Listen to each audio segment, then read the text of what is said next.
আসসালামু আলাইকুম প্রিয় দর্শক, আজকের ভিডিওটিতে আপনারা সম্পূর্ণ পাবনা মানসিক হাসপাতাল দেখতে পারবেন। এখানে পাগলদের চিকিৎসা করা হয়। এটাকে পাবনা পাগলা গারদ নামে বেশি পরিচিত। এর ভিতরের পরিবেশটি অনেক সুন্দর ছিল এবং এখানে অনেক পাগলের সমাগম আছে। আপনারা সম্পূর্ণ ভিডিওটি দেখলে আশা করি এনজয় করবেন। চলেছি। What's up guys, it's me Sabbir Ahmed and welcome to another vlogs video. আজকে আপনারা দেখতে পাচ্ছেন আমি একটু সুন্দর করে সেজেছি। ঈদের পরের দিন আমরা সফর করছি। আমার বন্ধু সাব্বির চলে এসেছে। আমরা তিনজন আজকে সফর সঙ্গী হিসেবে পাবনা মানসিক হাসপাতালে যাব। সাব্বিরের কাছ থেকে আমি চশমা নিয়ে একটু পরে বলছি, দোস্ত বলো তো আমাকে কেমন লাগছে? দোস্ত বলছে সুন্দর লাগছে। এরপর আমরা আরেকটি ভাইকে নিয়ে আসার জন্য আমরা মোটরসাইকেল বের করেছি। সবচেয়ে হাস্যজনক বিষয় হলো সে এখনও ঘুমাচ্ছে, তার কোনো চিন্তাই নেই সে ঘুরতে যাবে। আমরা সরাসরি ওর বাড়িতে চলে যাচ্ছি। বাড়িতে যাওয়ার পথে অনেক রাস্তা পাড়ি দিতে হয়, এই জন্য দোস্তকে বললাম, দোস্ত তুমি একটু গাড়িটা জোরে চালাও। অবশেষে তার বাড়িতে এসে পৌঁছালাম। বাড়িতে এসে পৌঁছাতে মোটরসাইকেল থেকে নামতে না নামতে আরেকটা ভাইয়ের সাথে দেখা। ভাই বলছে কোথায় যাচ্ছে? আমরা বলছি পাবনা পাগলা গারদে। বলছে ঠিক আছে যাও। এরপরে আমরা ওর বাড়িতে প্রবেশ করি। ওর ঘরে প্রবেশ করতে দেখি কেউ নেই রুমে। আমি ওর চশমাটা একটু পরে দেখি কেমন লাগে আমাকে। এবার চশমাটা আমি পরে বলি কেমন লাগে দোস্ত? বলছে সুন্দর লাগছে। এরপরে সাইফুল চলে আসে। এর নাম সাইফুল, আমার সম্পর্কে চাচা হয়, চাচা ভাতিজা আমরা। এরপর সাইফুলকে বলি তাড়াতাড়ি কর, চল আমরা চলে যাই। এবার আমরা রাস্তায় বের হয়ে পড়েছি। আপনারা দেখতে পাচ্ছেন আমরা পুরাদা বাজারে অবস্থান করেছি। হারুমর পার হয়ে আমরা সরাসরি চলে যাব পুরাদহ রেলওয়ে স্টেশনে। আমরা রেলওয়ে স্টেশনে এখন অবস্থান করছি। এখান থেকে আমরা সরাসরি টুঙ্গিপাড়া এক্সপ্রেস ট্রেন আসবে, ইন্টারসিটি।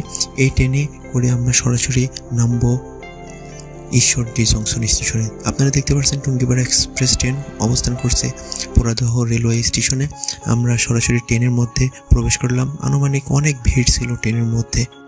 এই কারণে শুরুতে আমরা ট্রেনের বাইরে দরজাতে আমরা অবস্থান করি এবং ট্রেনের বাইরের দৃশ্যটি দেখতে থাকি। আপনারা দেখতে পাচ্ছেন পুরাদা থেকে ট্রেনটি ছেড়ে দিয়েছে। অতি দ্রুত গতিতে ট্রেনটি চলে যাচ্ছে।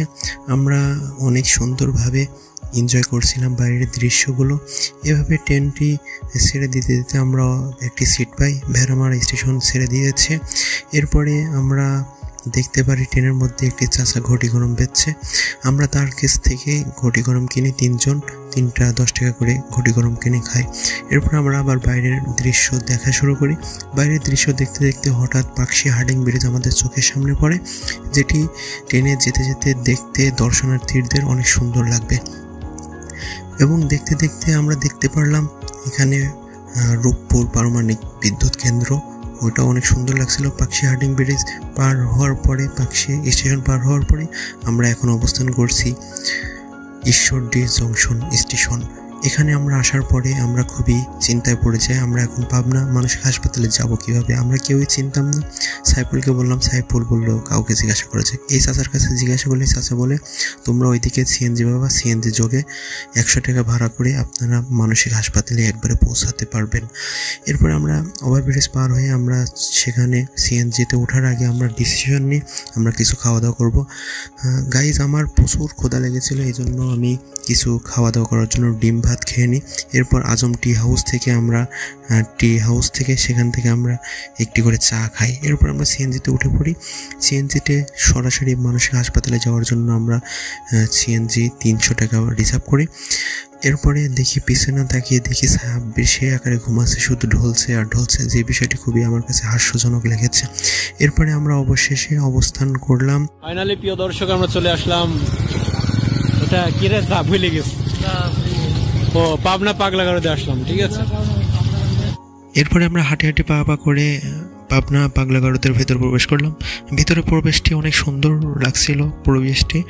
এরপর আমরা মসজিদে যাব। আমরা জহরের সময় হয়ে গিয়েছিল, আমরা জহরের নামাজ আদায় করলাম। সাব্বিরও নামাজ আদায় করেছে, সাইফুলও নামাজ আদায় করেছে। নামাজ আদায় করার পরে মসজিদে আমরা কিছুক্ষণ বসে অবস্থান করলাম। এরপরে আমরা দুজনে একটু ঘড়ি দেখাচ্ছিলাম কেমন লাগছে আমাদের ঘড়িটি। অনেক সুন্দর লাগছিল ঘড়িটি। এরপর সাইফুলকে বললাম তোর গেঞ্জিটা চেঞ্জ কর, তোর গেঞ্জি পুরাতন লাগছে। এরপর সাইফুল তার বডি বের করে তার গেঞ্জিটা চেঞ্জ করছিল, যেটা দেখতে আমরা খুবই হাস্যকর লাগছিল। সাইফুল বলছিল এটা দেখাস না। এরপরে দেখেন দুইজনেরই কালো কালো ড্রেস, সেই লাগছিল দুইজনকে, মাঝখানে আমি চমলক্ষ। এরপরে আমরা সরাসরি পাবনা মানসিক হাসপাতালের সামনে গেটে চলে যাব। সেখানে যাওয়ার পরে আমরা সেখানে কিছু আনসার ভাইকে দেখতে পারলাম। আনসার ভাইদেরকে বলছে এখানে কেউ প্রবেশ করতে পারবেন না আত্মীয় স্বজন ছাড়া। এরপর আনসার ভাইকে আমরা আলাদাভাবে কিছু বকশিশ দিলাম। তারপরে আনসার ভাই আমাদেরকে ভিতরে প্রবেশ করার জন্য একটু পথ করে দিল। এরপর আমরা ভিতরে প্রবেশ করতে পাগলাগারদের যে সমস্ত পাগল আছে সে সমস্ত পাগলের পাগলামি দেখতে পেলাম এবং ভিতরে পরিবেশ অনেক সুন্দর ছিল। এরপর আমরা পাগলাগারদে কিছু পাগলের আমরা ভিডিও ফুটেজ দেখাবো, আপনারা এনজয় করেন।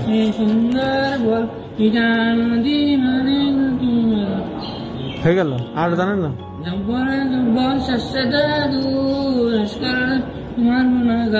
বাড়ি কোন জায়গায়? হ্যাঁ ও সেটা আচ্ছা পরে হ্যাঁ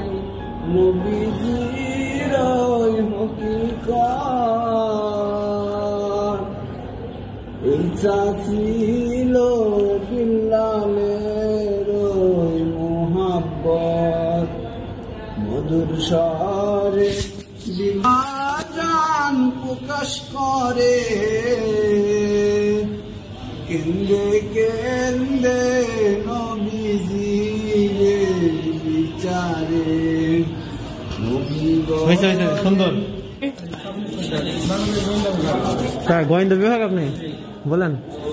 أعوذ بالله من الشيطان الرجيم بسم الله الرحمن الرحيم نمشكر وكذلك أوحينا إليك روحا من أمرنا ما كان محمد عبد أحد من رجالكم ولكن رسول الله وخاتم النبيين وكان الله بكل شيء عليما মাশাআল্লাহ হেভি হয়েছে লাইক আমাকে লাইক বলেন।